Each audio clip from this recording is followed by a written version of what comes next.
propose d'ouvrir notre Bible. Alors, là encore, c'est une solution de facilité. Vous avez les textes qui apparaissent sur l'écran, mais ça ne doit pas vous empêcher de lire la Bible chez vous. Ça ne doit pas nous empêcher de lire la Bible tous les jours. Ça ne doit pas nous empêcher de connaître, d'apprendre, de découvrir. Alors, c'est vrai qu'on a cette facilité d'avoir l'écran, c'est bien, mais attention de ne pas tomber là dans une routine qui fait qu'on ne lit plus sa Bible, on attend simplement que les autres lisent pour nous. Exode 33, versets 11 à 23. L'Éternel parlait avec Moïse face à face, comme un homme parle à son ami. Puis Moïse retournait au camp. Mais son jeune serviteur, Josué, fils de Nun, ne sortait pas du milieu de la tente.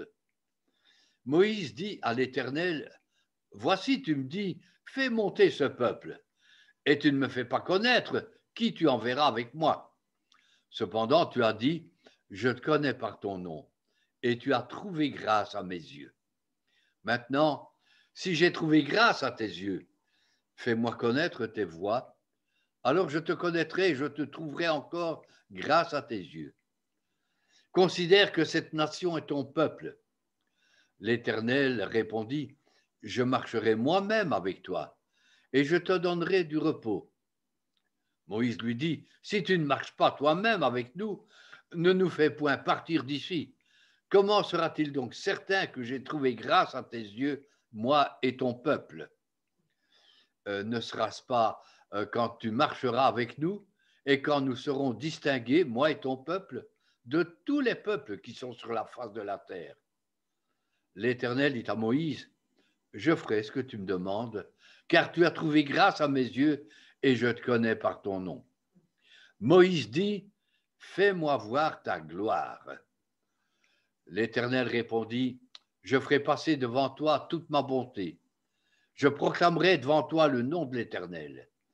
Je fais grâce à qui je fais grâce, miséricorde à qui je fais miséricorde. » L'Éternel dit, « Tu ne pourras pas voir ma face, car l'homme ne peut me voir et vivre. » L'Éternel dit, « Voici un lieu près de moi, tu te tiendras sur le rocher. Quand ma gloire passera, je te mettrai dans un creux du rocher, et je te couvrirai de ma main jusqu'à ce que j'ai passé. Et lorsque je retournerai ma main, tu me verras par derrière, mais ma face ne pourra pas être vue. »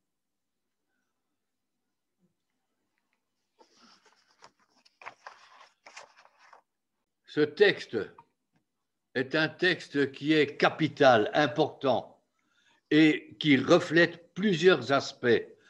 Nous allons simplement nous arrêter aujourd'hui sur un verset, la prière de Moïse. « Fais-moi voir ta gloire. » Y avez-vous déjà pensé? Fais-moi voir ta gloire. Deux choses ressortent là. Il est d'abord question de la gloire et ensuite il est question de voir la gloire. Ce sont deux aspects qui sont différents et qui peuvent devenir complémentaires. La gloire et voir la gloire. Vous allez me dire, mais en quoi est-ce que ça me concerne aujourd'hui? On est en 2021. Tout simplement parce qu'il nous est probablement arrivé de dire, ce serait formidable si je pouvais voir Dieu. Ce serait formidable si je pouvais avoir une révélation de Dieu. Peut-être avoir une vision, peut-être ressentir quelque chose de tout à fait particulier, s'il y avait quelque chose de Dieu qui me touche, qui me montre.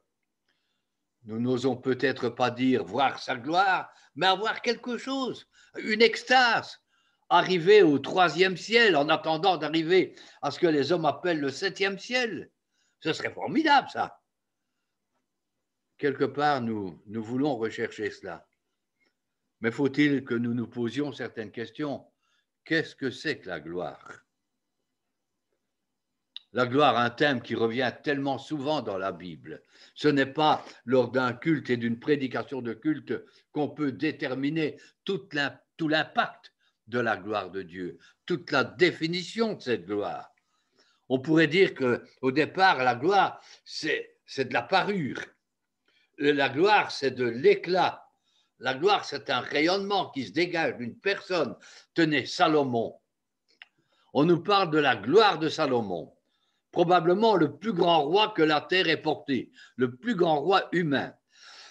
Quand on voit tout ce qu'il avait, quand on voit simplement son menu journalier, il y a une liste. Nous ne mangeons pas tout ce qu'il mange dans tous les restaurants dans une année. C'est extraordinaire. Quand on voit l'éclat de le rayonnement qu'il avait à travers les nations, le commerce, la reine de Séba qui vient le voir avec des quantités de parfums, d'aromates, de bijoux. Une femme qui est époustouflée par ce qu'elle voit et entend de la gloire de Salomon. Un homme fantastique. Et Jésus dira, mais regardez les fleurs. Elles sont plus grandes et la gloire de Salomon n'égale pas les fleurs que j'ai créées. Quand même étonnant, quand même remarquable. Quand on parle de la gloire de Dieu, c'est encore tellement plus grand que la gloire de Salomon, que la gloire des hommes. Quand on parle du rayonnement qui se dégage de la personne de notre Dieu, sa grandeur, sa majesté, sa magnificence, la gloire de Dieu, c'est un éclat qui éblouit. Dieu habite dans une lumière inaccessible, dit la Bible. On ne peut pas le voir et vivre. Son rayonnement est tellement grand, tellement puissant. Le livre du prophète Nahum dit quelque chose qui me semble étonnant. Il dit que les nuages sont les poussières de ses pieds. Il y a tellement de nuages. Ce n'est que de la poussière des pieds de Dieu. On n'a qu'une petite faible idée de la gloire de Dieu. Elle est infime, ce que nous croyons. Et dans la notion de gloire, la Bible parle aussi d'une notion de poids. C'est drôle, mais la gloire est liée à la notion de poids. Pourquoi? L'apôtre Paul parlera par exemple du poids éternel de gloire. Ce n'est pas sans raison, parce que ce qui a du poids, c'est ce qui a de l'importance. Ce qui a du poids, c'est ce qui a de la valeur. C'est comme ça qu'on considère les choses. Et Dieu met toute sa valeur et toute son importance dans sa personne, dans son rayonnement, dans sa gloire. La gloire de Dieu, elle éblouit. Lui qui habite une lumière inaccessible, il peut rendre aveugle. Il inspire la crainte. Il inspire le respect. La gloire de Dieu, elle nous pousse à l'adoration. Elle nous pousse à la louange. Si nous avons une notion de la gloire de Dieu, immanquablement, nous allons le louer. Immanquablement, nous allons l'adorer. Immanquablement, nous allons le servir. Ce sera la suite tout à fait logique d'avoir cette révélation. Si nous avions cette révélation de la gloire de Dieu, pourquoi est-ce que nous la recherchons? Qu'est-ce que nous attendons? Une apparition lumineuse, une extase, une vision. Avoir, oui, si je pouvais le voir, être ravi en esprit. Formidable. Si Dieu se révélait comme ça, j'aurais quand même plus de foi. Hein. Si Dieu se révélait comme ça, j'aurais plus d'allant. J'aurais plus de persévérance. J'irais mieux. Ce serait tellement mieux si j'avais cette révélation. En êtes-vous sûr? Est-ce que nous en sommes sûrs? Ceux qui ont eu une révélation de la gloire de Dieu ont d'abord eu un sentiment d'écrasement. Ils ont eu un sentiment d'humiliation, un sentiment de petitesse, de honte. Ceux qui ont eu une révélation de la gloire de Dieu ont commencé par être prostrés, écrasés. Est-ce que c'est ce genre de révélation que nous voulons, de la gloire de Dieu? Mais c'est comme ça que ça commence. Et nous devons réfléchir à la demande de Moïse. Fais-moi voir ta gloire. Si je demande cela à Dieu, cela veut dire que je suis prêt à être humilié. Je suis prêt à être abaissé. Et ça va à l'encontre de notre sentiment d'orgueil, de prétention. Et c'est justement ce que Dieu va balayer au travers de la vision de sa gloire. Demander à Dieu de se révéler. c'est réaliser aussi que nous sommes prêts à assumer les conséquences de nos choix et de notre demande. Nous demandons des choses à Dieu. Est-ce que nous sommes prêts à assumer les conséquences de notre demande? Est-ce que nous sommes prêts à accepter que Dieu intervienne? Nous pourrions penser, et je voudrais simplement ce matin vous laisser quelques exemples. Je pense à ce prophète Zacharie qui nous donne une vision de ce qui s'est passé avec un souverain sacrificateur, Josué. Josué sacrificateur, souverain sacrificateur, représentant du peuple devant Dieu. Lorsqu'il s'approche de Dieu, il doit demander pardon à Dieu et être purifié pour lui-même et pour le peuple. Ce doit être l'homme le plus propre par excellence, puisqu'il se présente devant Dieu.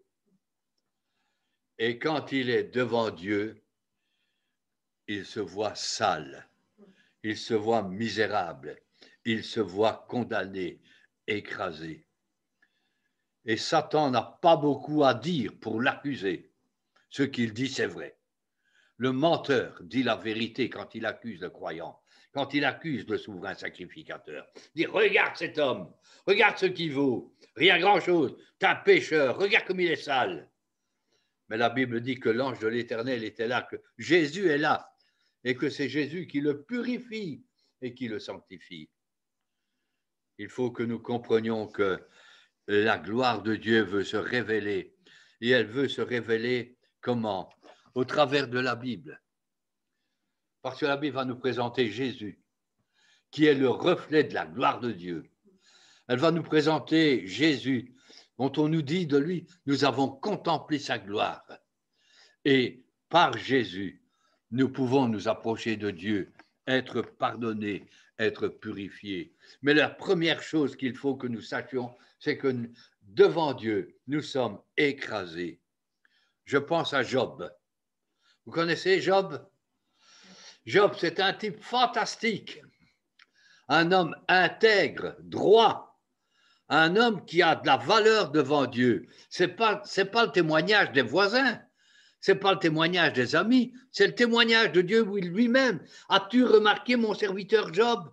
C'est un type intègre, il est droit. Dieu applaudit Job. Et Job lui-même, qu'est-ce qu'il dit? Je suis pur. Relisez le chapitre 9 de son livre. Je suis irréprochable, formidable.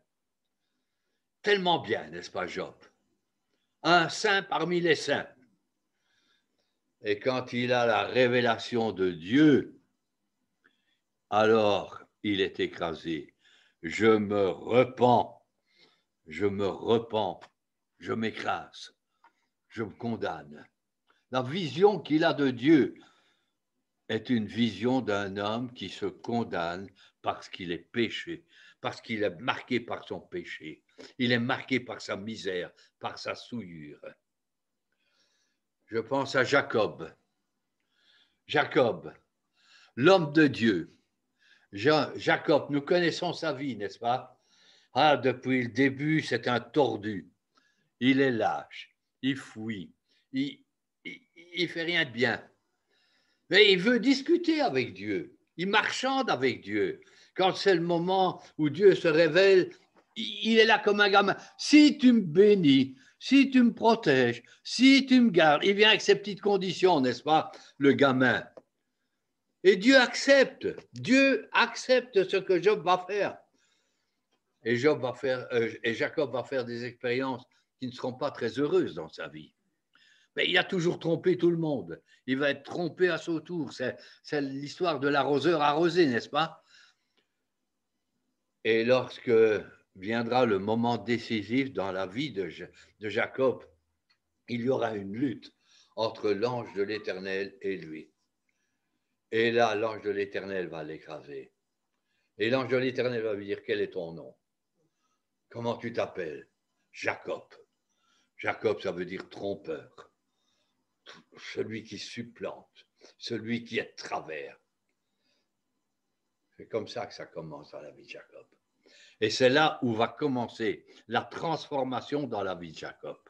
Quand il est devant Dieu, quand il est brisé, parce que Dieu va le briser physiquement, il va lui faire une de ces manchettes qui va le rendre boiteux jusqu'à la fin de ses jours. Mais il va être brisé intérieurement. Il doit reconnaître, je suis un trompeur, je suis Jacob, je suis celui qui a tout raté. On pourrait parler de Moïse. Moïse dont on nous dit ici, fais-moi voir ta gloire. Moïse, c'est l'homme qui s'imagine d'abord gagner la victoire sur Pharaon en délivrant le peuple d'Israël. Et il commence par un assassinat. C'est comme ça qu'il commence. Il va tuer un Égyptien. Ah, il pense bien faire.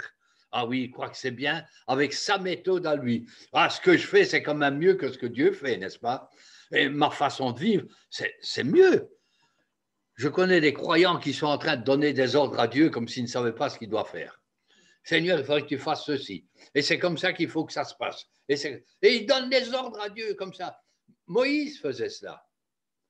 Jusqu'au moment où Dieu se révèle à Moïse au buisson ardent.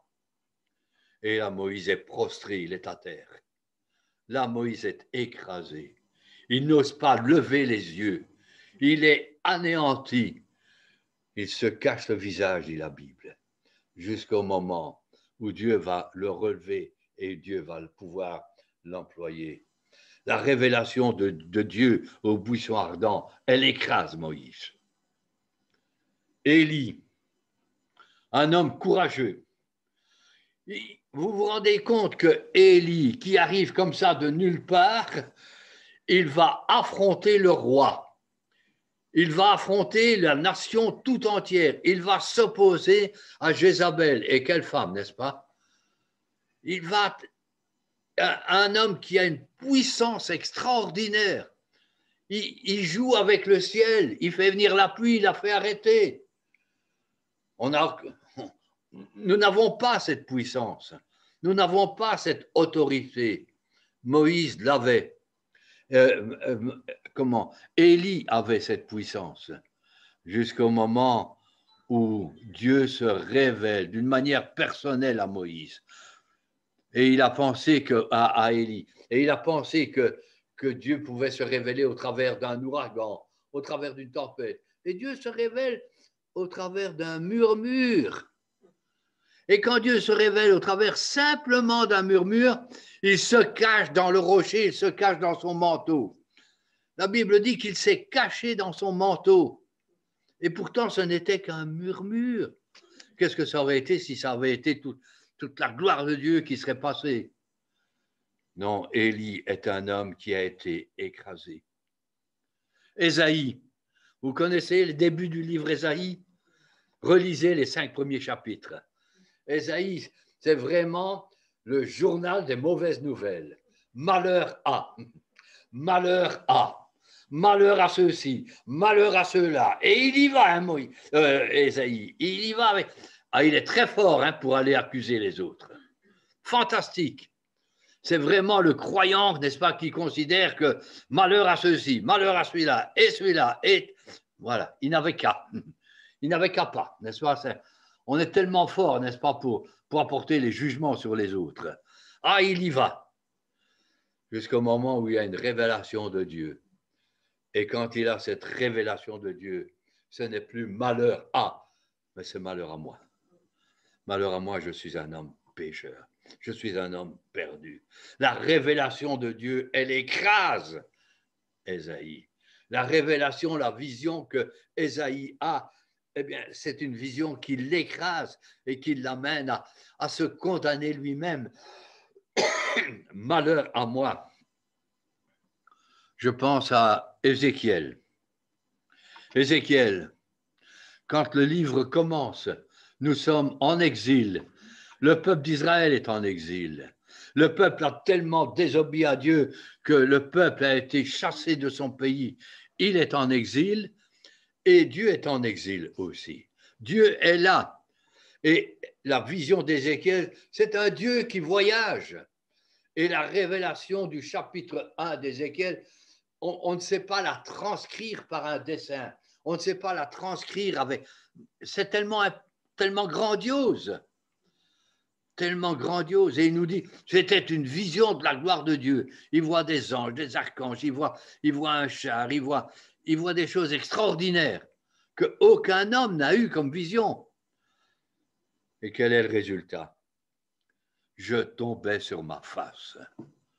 Un homme écrasé. Dieu se révèle et l'homme est écrasé. L'homme tombe sur sa face. L'homme dit malheur à moi. L'homme dit je suis pécheur. Daniel, le bien-aimé de Dieu, l'homme fidèle, l'homme intègre, un homme qui, vous savez ce qu'on lui reprochait? Je ne sais pas si on vous fera ce même reproche. On lui reprochait, il priait trop. C'est ce qu'on lui reproche. Il priait 3 fois par jour. Est-ce qu'on peut faire ce même reproche chez nous? Entre nous. Et Daniel va avoir une vision de Dieu extraordinaire. Lui, le bien-aimé. Et il nous dit, la vision m'a rempli d'effroi. J'ai perdu toute vigueur et les forces me manquent. Relisez Daniel chapitre 10. Un homme écrasé. Pourtant, c'est l'ami de Dieu.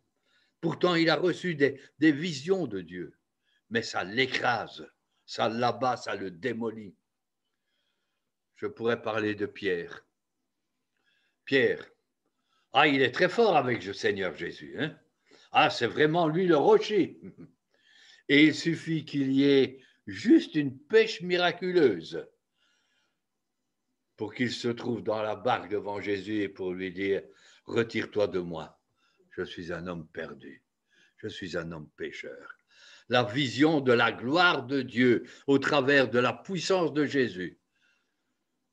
C'est quand même extraordinaire que Pierre, à ce moment-là, se sente écrasé et il se retire-toi de moi. On est loin de fais-moi voir ta gloire. Hein? Faut-il parler de Paul, ce grand pharisien, plein de zèle pour sa religion, plein de zèle pour sa loi, plein de zèle pour son peuple, jusqu'au moment où la vision du Seigneur Jésus, dans sa lumière éclatante, va le rendre aveugle et va le prostrer pendant plus de 3 jours et 3 nuits. Un homme qui est écrasé. Jean à Patmos va avoir une révélation de Jésus. Le Seigneur se révèle et nous connaissons combien Jean a été un serviteur de Dieu extraordinaire. L'Évangile, 3 épîtres et l'Apocalypse. Mais quand il a la révélation de la présence de Jésus et qu'il voit le Seigneur ressuscité, je tombais comme mort. Je tombais comme mort. C'est son expression. Il tombe sur sa face, comme anéanti, écrasé. Fais-moi voir ta gloire. Seigneur, révèle-toi. Montre-moi que tu es là. Montre-moi que tu agis dans ma vie. Montre-moi. C'est ce que nous demandons, n'est-ce pas? D'une manière ou d'une autre. Est-ce que nous sommes prêts à assumer cette conséquence, à être quelque part écrasés, à être quelque part démolis? C'est comme ça que ça commence. Mais il y a un but. Le but, ce n'est pas de nous écraser. Le but n'est pas de démolir. Le but de Dieu, c'est sa bénédiction. Le but de Dieu, c'est un relèvement. Le but de Dieu, c'est un nouveau service. Le but de Dieu, c'est une vie qui est renouvelée. Je repense à Job. Job qui peut dire, je me repens. Il a tout perdu. Il va tout retrouver en double. Il aura le double de tout ce qu'il a perdu. Vous vous rendez compte, il y avait 3000 chameaux, il en a 6000. Il avait 10 enfants, il les a perdus, il en a 10 autres. 20 enfants, 10 dans le ciel et 10 sur la terre. Pensez à tout ce que Job a reçu, parce qu'il a accepté cette rencontre. Jacob, le trompeur. Comment t'appelles-tu, Jacob, trompeur, raté, minable? Tu t'appelleras désormais Israël. peuple de Dieu, vainqueur de Dieu. Et voilà une nouvelle personnalité qui va jaillir de la vie même de Jacob. Et regardez combien c'est extraordinaire quand vous lisez le récit de la vie de Jacob.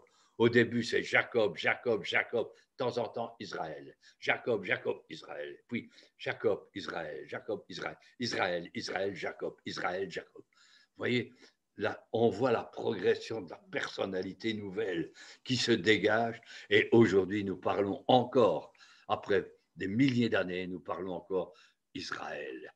On oublie que ça a commencé par un écrasement et que sa vie est cela. Je pense à Moïse. Moïse, fais-moi voir ta gloire. Oui.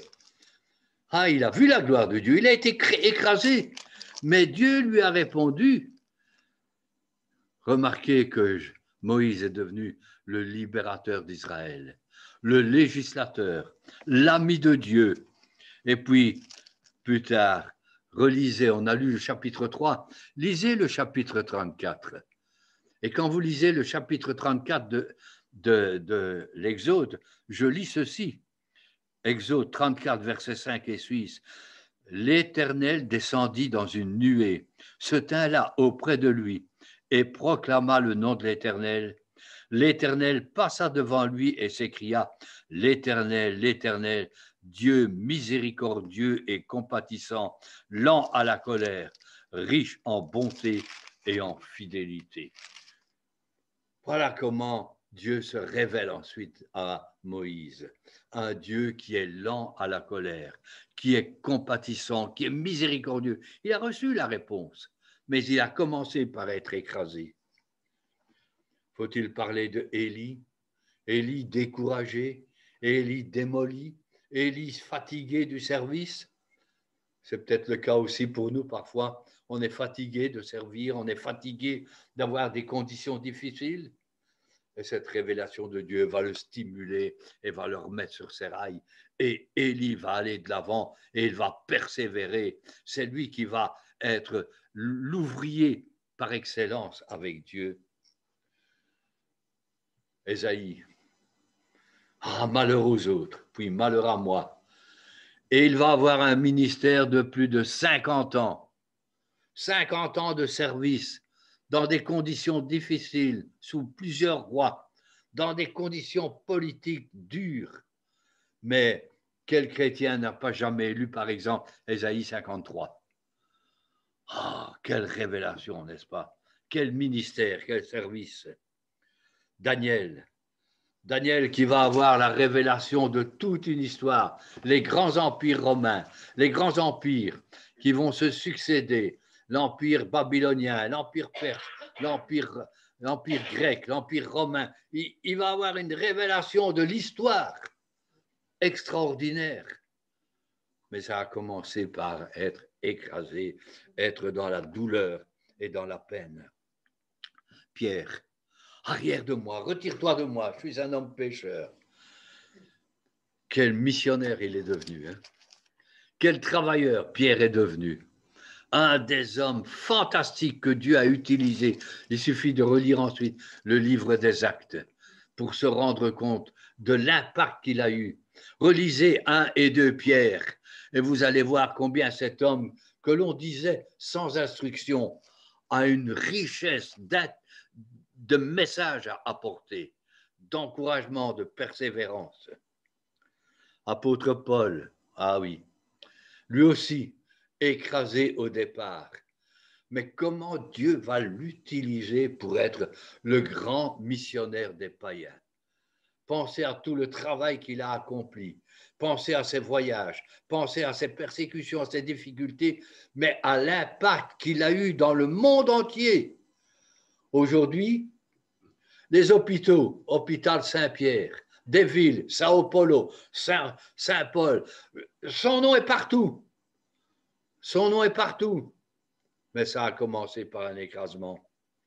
Jean, cet apôtre extraordinaire qui va nous laisser le message de l'Apocalypse, qui va nous apporter un message d'espérance et de dire, oui, vous avez raison d'espérer, le Seigneur va revenir, il tient l'histoire dans sa main, il est le roi et le roi de gloire, le roi au-dessus de tout.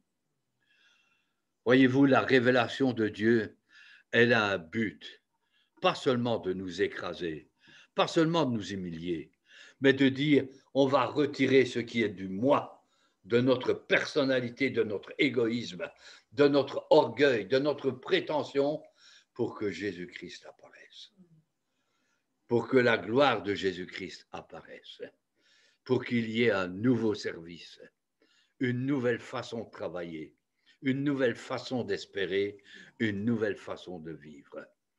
Demander à Dieu pour voir sa gloire, c'est être prêt aussi à s'engager sérieusement avec notre Dieu. Amen.